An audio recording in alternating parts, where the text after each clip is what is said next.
Assalamualaikum warahmatullahi wabarakatuh. Halo semua, ketemu lagi di Kisah Seram.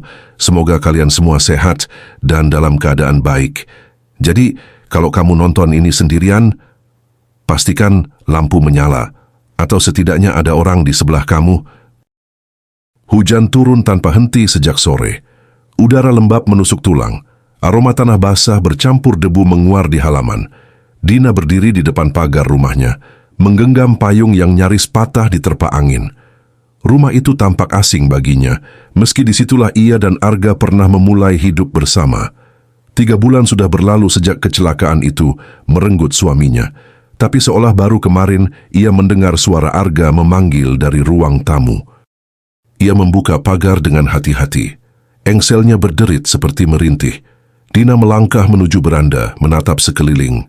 Pohon mangga di sisi kiri halaman tampak lebih besar dari terakhir kali ia lihat. Daunnya meneteskan air hujan perlahan ke tanah. Di bawahnya kotak surat kecil dari besi berkarat masih tergantung di tiang kayu. Dina nyaris tak ingin melihat ke dalamnya, tapi sesuatu menarik matanya. Sebuah amplop putih, bersih tanpa noda meski hujan mengguyur seharian. Tidak ada perangko, tidak ada alamat. Hanya satu kata di bagian depan. Dina. Tulisan itu membuat darahnya berdesir. Huruf-hurufnya tertulis dengan gaya yang sangat familiar, miring sedikit ke kanan dengan ekor huruf D yang panjang dan berputar lembut. Tulisan tangan Arga. Tangannya gemetar. Ia menatap amplop itu lama sekali sebelum akhirnya berbisik lirih. Siapa yang menulis ini? Ia membuka amplop perlahan, hati-hati seperti takut sesuatu akan keluar dari dalamnya. Kertas di dalamnya sedikit lembab, tapi masih bisa terbaca jelas. Dina, jangan takut, aku belum pergi sepenuhnya. Malam ini jangan menutup tirai kamar. Jantungnya berdetak keras. Ia memandangi kalimat itu berulang kali, berharap menemukan tanda palsu, mungkin hasil fotokopi tulisan lama Arga, atau prank seseorang. Tapi tidak. Tinta di surat itu masih basah di ujungnya, seolah baru saja ditulis. Dina memutar tubuh, menatap jalanan sepi di luar pagar. Tidak ada siapapun. Hanya suara hujan dan dengung jauh petir yang memantul di langit kelam. Ia masuk ke rumah, menutup pintu cepat-cepat lalu duduk di kursi dekat jendela. Rumah itu gelap dan berbau lembab. Sejak Arga meninggal, Dina jarang menyalakan lampu. Ia tidak kuat melihat ruangan itu terang. Setiap cahaya justru membuat bayangan masa lalu muncul lebih jelas. Tapi malam ini, ia menyalakan semua lampu. Ada rasa tak nyaman yang sulit dijelaskan. Ia mencoba menenangkan diri. Mungkin ada orang yang tahu bentuk tulisan Arga, pikirnya. Mungkin hanya orang usil. Tapi mengapa tepat malam ini? Malam ketika hujan turun sama derasnya seperti malam Arga meninggal. Dina menarik napas panjang. Ia melangkah ke kamar dan menatap tirai jendelanya yang bergoyang lembut diterpa angin dari celah kecil. Ia teringat isi surat. Jangan menutup tirai malam ini. Awalnya ia ingin menutup saja, tak peduli apapun maksud pesan itu. Tapi entah kenapa tangannya berhenti di udara. Ada bisikan kecil di kepalanya. Kalau itu memang Arga, bagaimana kalau ini satu-satunya cara dia berkomunikasi? Dina menyingkir dari jendela, membiarkannya terbuka. Ia duduk di tepi ranjang, menatap keluar. Hujan masih turun, tapi perlahan mereda. Jam menunjukkan pukul 2 dini hari. Rumah senyap. Hanya suara detak jam dinding dan tik-tik air hujan di genting. Saat matanya mulai terpejam, sesuatu menarik perhatiannya. Bayangan di luar jendela. Samar-samar, tapi jelas berbentuk manusia. Sosok tinggi berdiri di bawah pohon mangga. Basah, diam, dan menatap langsung ke arah jendelanya. Dina membeku. Ia menatap pantulan itu di kaca, takut untuk memastikan. Bayangan itu mengenakan kemeja abu-abu, persis seperti yang Arga kenakan pada hari kecelakaan. Ia menutup mulut, menahan isak, tapi air mata jatuh begitu saja. Lalu petir menyambar, sekejap menerangi halaman. Dalam kilat itu ia melihat wajah itu, separuh gelap, separuh diterangi cahaya. Tapi tidak salah, itu Arga. Dan ketika kilat berikutnya menyala, halaman sudah kosong. Hanya bekas langkah di tanah basah, mengarah ke jendela rumahnya. Pagi datang tanpa sinar matahari. Awan kelabu menggantung rendah, menekan suasana rumah Dina jadi lebih berat dari biasanya. Ia menatap jendela yang semalam dibiarkannya terbuka. Bekas langkah di tanah kini hampir hilang tertutup lumpur, tapi ia tahu itu nyata. Ia tidak sedang bermimpi. Dina menatap keluar lama, sampai akhirnya menyadari sesuatu. Kotak surat di pagar bergerak perlahan, seperti ada yang baru saja menutupnya. Ia bergegas keluar, menembus udara pagi yang dingin. Dan benar, sebuah amplop putih lain tergeletak di dalam kotak surat. Kali ini warnanya sedikit lebih kusam, ujungnya berair seolah terendam sebentar. Tak ada nama pengirim, hanya satu kata di depan. Untukmu lagi, Dina. Tangan Dina bergetar. Ia membuka surat itu di tempat, meski hatinya menolak. Tulisan di dalamnya masih sama, tulisan tangan Arga. Aku senang kamu membiarkan jendela terbuka. Aku bisa melihatmu lagi. Tapi malam ini, aku ingin kamu menyalakan lilin di meja makan. Jangan matikan apapun yang terjadi. Dina membacanya berulang kali. Setiap huruf seperti menekan pikirannya lebih dalam. Lilin. Arga tidak pernah menyukai cahaya lilin. Ia dulu selalu bilang, cahaya redup bikin aku nggak tenang. Tapi sekarang, ia memintanya menyalakan lilin. Ada sesuatu yang berubah dari tulisan kali ini. Goresannya sedikit menurun, seperti tangan yang lemah menulisnya. Hari itu Dina mencoba menjalani aktivitas seperti biasa. Ia menyapu rumah, memasak sedikit nasi goreng, lalu duduk di ruang tamu. Tapi pikirannya terus kembali ke surat itu. Rasa takut dan penasaran saling bertabrakan di dadanya. Setiap kali angin meniup tirai, ia spontan menoleh, berharap atau takut melihat sosok di baliknya. Menjelang malam, hujan turun lagi, persis seperti malam sebelumnya. Dina duduk di meja makan dengan satu lilin kecil di depannya. Api lilin menari perlahan, menebarkan cahaya oranye di wajahnya. Bayangan di dinding bergerak lembut mengikuti setiap getaran nyala. Jam menunjukkan pukul 00.43. Rumah hening, terlalu hening. Lalu ada suara langkah, pelan tapi jelas, dari arah dapur. Arga? Dina memanggil tanpa sadar. Tidak ada jawaban, tapi langkah itu berhenti. Ia berdiri. Tubuhnya gemetar. Suara lilin berdesis kecil karena tetesan air menetes dari atap. Saat ia menoleh ke meja, surat kedua itu sudah tidak ada di tempatnya. Dina memutar tubuh cepat, menatap sekeliling ruang makan. Kosong, tapi kemudian sesuatu menarik pandangannya. Di lantai dekat pintu kamar, ada kertas tergeletak di sana. Ia mendekat perlahan dan melihat sesuatu yang membuat tenggorokannya tercekat. Itu surat yang sama, tapi kini ada tambahan tulisan di bawahnya, seolah baru saja ditulis, "Aku sudah di dalam rumah." Dina mundur beberapa langkah. Nafasnya tersengal. Ia menatap ke arah ruang tamu. Lampu yang semula menyala tiba-tiba meredup, satu persatu padam, sampai hanya lilin di meja makan yang masih menyala. Dari kegelapan ruang tamu, terdengar suara kursi bergeser pelan, lalu berhenti. Dina memejamkan mata, mencoba berpikir jernih. Ini tidak nyata, ini cuma rasa bersalah, bisiknya berulang-ulang. Tapi suara langkah itu mendekat lagi. Pelan, teratur. Ketika akhirnya membuka mata, ia melihat sesuatu di ujung ruangan. Bayangan berdiri, samar tapi nyata. Bahunya sedikit miring, seperti seseorang yang pernah patah tulang.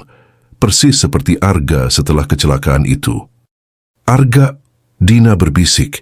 Suaranya serak, antara rindu dan takut. Sosok itu tidak menjawab, hanya berdiri menatap. Wajahnya samar tertutup gelap. Lalu sesuatu aneh terjadi. Nyala lilin di meja membesar mendadak, seperti disiram bensin. Cahaya terang menyilaukan, dan di balik cahaya itu, sosok Arga terlihat jelas untuk sesaat, tapi matanya hitam seluruhnya. Tidak ada pupil, tidak ada kehidupan. Petir menyambar di luar, jendela bergetar keras. Saat Dina menunduk menutupi wajahnya, lilin itu padam. Gelap total, dan dalam gelap itu, suara Arga terdengar pelan di telinganya. Begitu dekat seolah berbisik langsung di sisi wajahnya. "Aku masih di sini, Dina. Jangan coba pergi dari rumah ini." Pagi itu rumah Dina masih terasa lembab. Hujan semalam belum benar-benar berhenti, hanya berubah jadi rintik yang menetes perlahan di sela genting. Dina duduk di sudut kamar memeluk lutut. Di lantai, sisa lilin yang meleleh masih menempel di ubin, bekas kobaran yang sempat menyala terlalu besar. Ia belum tidur semalaman. Bayangan mata hitam tanpa pupil itu terus menghantui pikirannya. Wajah Arga, tapi bukan Arga yang ia kenal. Ia mencoba meyakinkan diri. Mungkin ia memang halu, terlalu lama hidup dalam sepi dan penyesalan. Tapi setiap kali menatap surat-surat itu, logikanya goyah. Tulisan tangan itu benar-benar milik Arga. Lengkung huruf, tekanan tinta, semua sama. Ia sempat berpikir untuk membakar semuanya, tapi ada sesuatu di dalam dirinya yang menahan. Rasa rindu yang belum mati. Siang menjelang sore, Dina mencoba menyalakan televisi untuk mengusir hening. Tapi suara dari speaker malah pecah, berderak seperti bisikan samar. Ia menekan tombol mute, tapi suara itu masih terdengar. Dari dinding, pelan, terputus-putus. Seperti seseorang yang berusaha berbicara dari balik tembok. Ia mendekat, menempelkan telinganya ke dinding ruang tamu. Dina. Suara itu bergetar. Sangat pelan, seperti hembusan napas. Dina mundur spontan, jantungnya memukul dadanya keras. Ia menatap dinding itu lama. Cat putihnya mulai retak di bagian bawah, seperti ada sesuatu yang mendorong dari dalam. Saat ia berbalik untuk lari, ia melihat secarik kertas terselip di bawah vas bunga di meja. Ia ingat betul, vas itu tidak pernah berpindah tempat, tapi sekarang di bawahnya ada amplop putih. Dengan tangan gemetar, ia membukanya.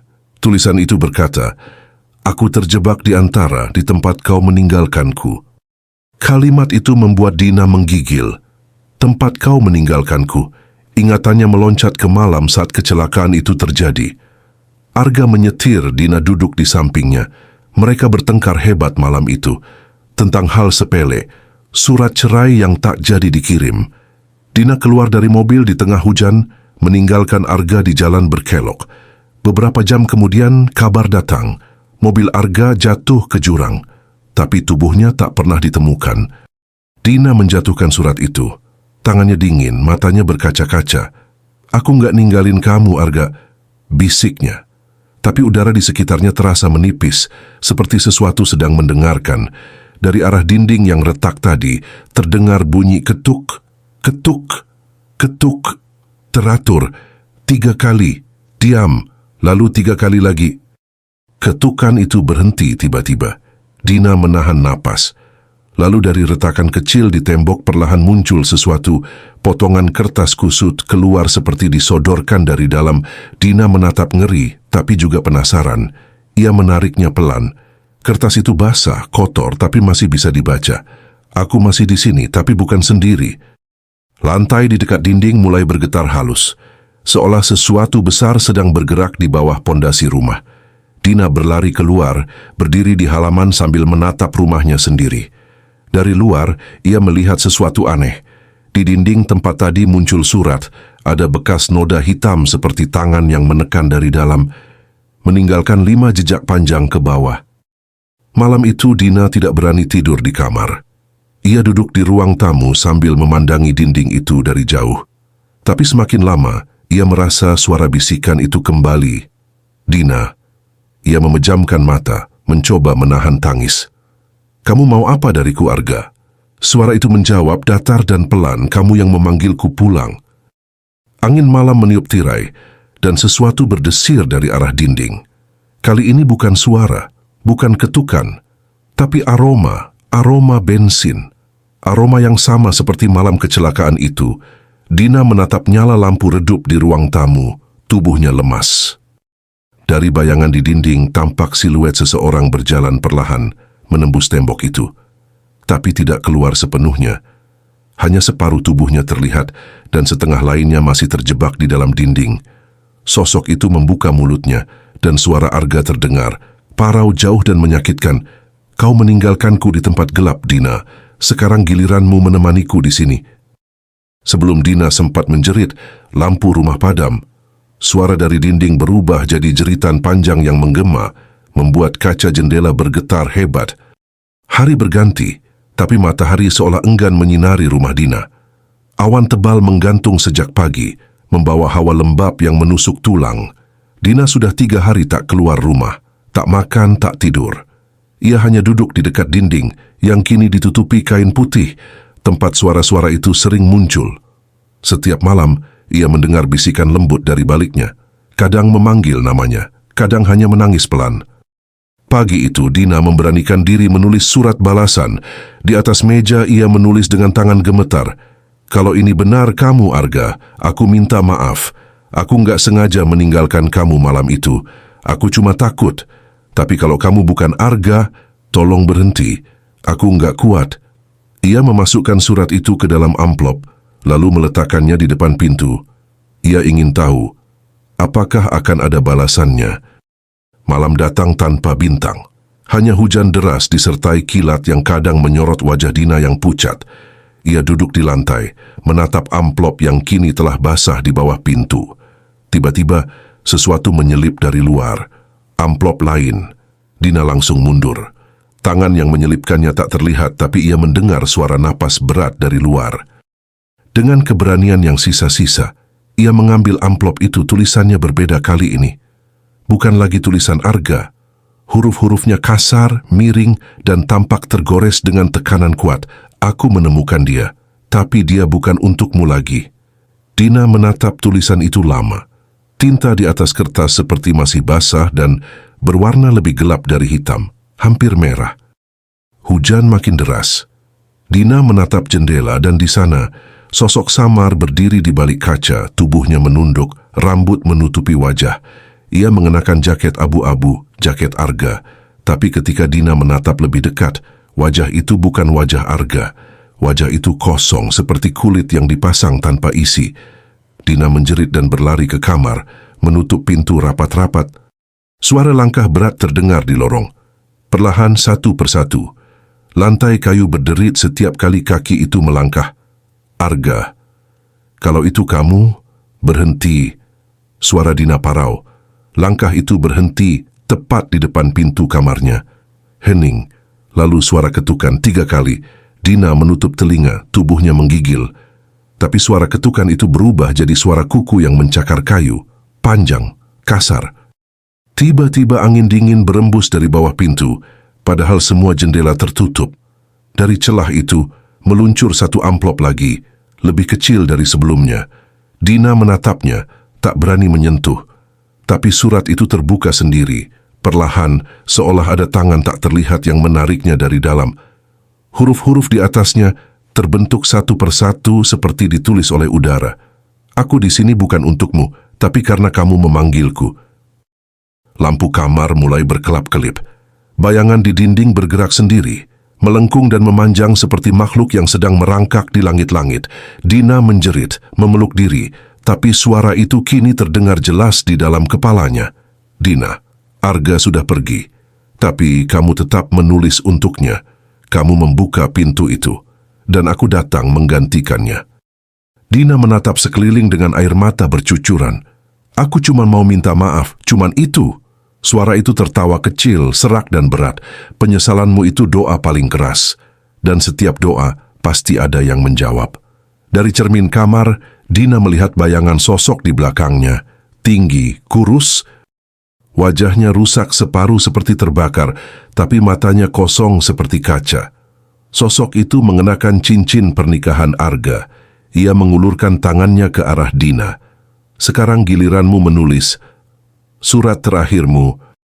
Dina menjerit sekuat tenaga, tapi suara itu tenggelam dalam dentuman petir.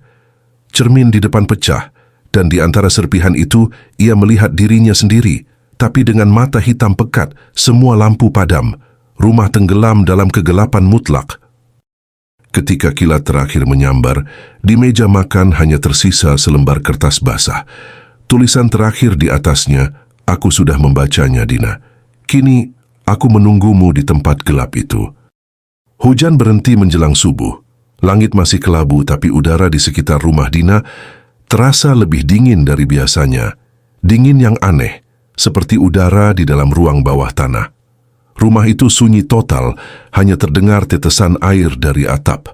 Di ruang tamu, surat-surat yang dulu tersusun di meja kini berserakan di lantai, sebagian basah, sebagian robek. Lilin terakhir yang pernah ia nyalakan telah habis, menyisakan noda lilin beku di atas meja. Rani, sahabat Dina, datang pagi itu. Ia sudah 3 hari tak mendengar kabar apa-apa dari Dina. Pintu depan tak terkunci. Ia masuk dengan langkah pelan, memanggil-manggil nama sahabatnya. "Din, kamu di mana, Din?" Suara Rani menggema, tapi rumah itu seperti menelan suaranya sendiri. Semua ruangan tampak berantakan seperti ada yang mengamuk di dalamnya semalam. Rani melangkah ke kamar Dina. Pintu kamar terbuka sedikit. Bau lembab menusuk hidungnya. Di dalam, semua cermin pecah, tirai sobek.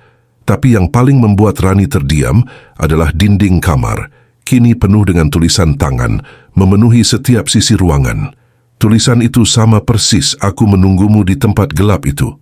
Berulang-ulang. Ratusan kali. Rani menutup mulut, menahan napas. Ia mundur 1 langkah dan hampir terpeleset. Saat menunduk, ia sadar lantai di bawahnya lembab, berlumpur. Ada jejak kaki menuju ke arah dinding dan berhenti di sana. Tidak ada jejak kembali, seolah orang yang berjalan ke sana langsung menembus tembok. Rani menatap lekat dinding yang penuh tulisan itu. Ada 1 titik di mana catnya tampak berbeda, sedikit menonjol seperti baru ditambal.